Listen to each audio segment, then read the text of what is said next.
Dobrý deň. Tak naše dve deti, lebo skončili medzi najúspešnejšími v rámci Slovenska a dostali pozvánku na toto finálové kolo. Takže sme tu. Každý rodič chce, aby jeho dieťa bolo úspešné. Snažíme sa im dávať to najlepšie, čo môžeme. No a oni sa takisto veľmi snažia. Smartbooks objavila manželka v podstate úplne náhodou, pretože sme hľadali niečo, čo pomôže našim deťom s vysvetlením niektorého učiva, pretože počas tej covidovej doby to nebolo jednoduché. Počas online vyučovania a s určitými vecami mali problém a Smartbooks im veľmi pomohol. Myslím si, že deti by mohli medzi sebou viacej interagovať a súťažiť napríklad.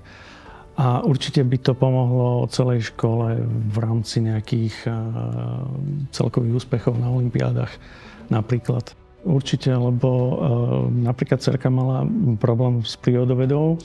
Boli tam nejaké témy, ktoré ju vôbec nebavili a vďaka Smartbooksu si k tomu našla cestu. Takže v tom vidíme veľký prínos. Ďakujem aj ja.